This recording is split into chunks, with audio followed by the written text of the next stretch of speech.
Hi, how are you? I am good, thank you. Okay, great. Sorry about that. First of all, congratulations on everything. And wow, I have to tell you, I don't know how excited you are for the X-Men to come out, but I have a family full of boys that are chomping at the bit. How amazing was it for you to, sink your teeth into this role?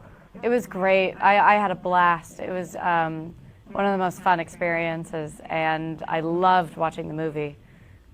Did you have a chance to, well, first of all, I wanted to know if you were an X-Men fan in the beginning, or did you even care about it, or, how did you kind of go about taking on the role? I became an X-Men fan because I watched all of the movies before the auditions, and I loved them. And then for researching for the role, I read all of the comic books, and then it kind of turned into my own enjoyment reading all of the comic books. Did you talk to Rebecca about any of it, or was it something that you just kind of, because she had played the role in the other films, did she give you any advice about it? She mostly gave me advice about the makeup and how to survive that. But I did watch her, and she has a very specific walk. But mostly it's kind of how my character turns into her or becomes her. So we couldn't have too many similarities, if that makes sense. Well, exactly. I wanted to ask you that because that must be wonderful for you to have that kind of freedom to take a well-established character, whether, people know her from the comic or whatever, but to kind of develop her. That must have been wonderful. Yeah, it was. It was fantastic. Did you, in terms of working with the other cast, you've got such an amazing cast to work with. I want to talk about James McAvoy because one of my favorite actors, bar none. How did you like working with him?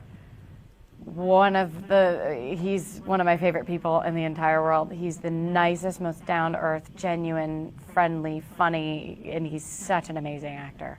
Yeah. Was it a lot of collaboration between the two of you, or just a lot of fun, I would think? It was mostly just a lot of fun. We had a blast on that set.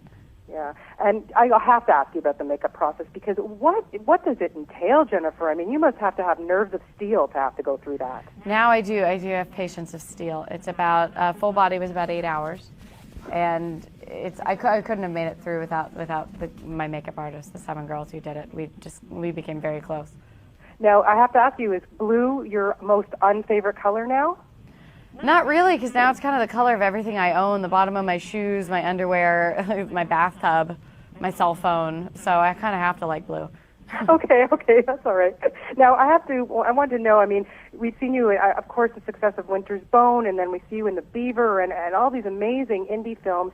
What was it like for you to kind of go from that to this big, huge budget movie? Was it any different, really? It was fun. Filmmaking is filmmaking, but I did have a much bigger trailer, and the food was better. Okay, well, that's a given. Yeah. You should. You're an Oscar nominee now. Give me a break. Come on.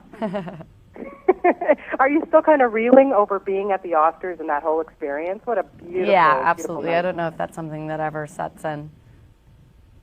You looked so fantastic. That red dress, if I could fit into it, I would have bought it right away. Thank you. You looked absolutely stunning. What was your first reaction to seeing yourself in the makeup the very, very first time you had it on for X-Men? It's very bizarre. You kind of look like this work of art. You kind of look like a statue, and it's weird. It looks crazy when you smile, so I tried not to cover up my teeth when I smile because your teeth turn bright white. But, yeah, that's what I can imagine. So I guess you didn't have to do any teeth whitening. It's probably just enhanced. Oh, no. You look like a commercial when you're out of there. Just think of the possibilities, Jennifer. Yeah, exactly. That's what they should do for more Trident commercials. Yeah, absolutely. Now, I can't leave you without talking about The Hunger Games, probably one of the most anticipated films to get started. And how, had you read the books? Were you excited about this? This is such a coveted role, and the fans on the internet are just going nuts about this. Tell me about the excitement, or just, how you're feeling about getting started. I was a huge fan myself before I even really knew about the movie, and then I met with Gary Ross, and I was a hesitant fan as well because it's my favorite book, and I was just so afraid of them making a movie about it because it's so rare that people make movies out of your favorite book and you're satisfied. And after I met with Gary, I knew that he was going to be amazing. I knew that he would do it better, and I would have done anything to be a part of it. Yeah, and is it hard to take on such a character? It's kind of like the Twilight thing where when I remember talking to them, and it's like, the fans, the expectation of it. Like, how do you put that aside and just make her your own? Because you have no choice. You kind of have to, or you're not going to do a good job.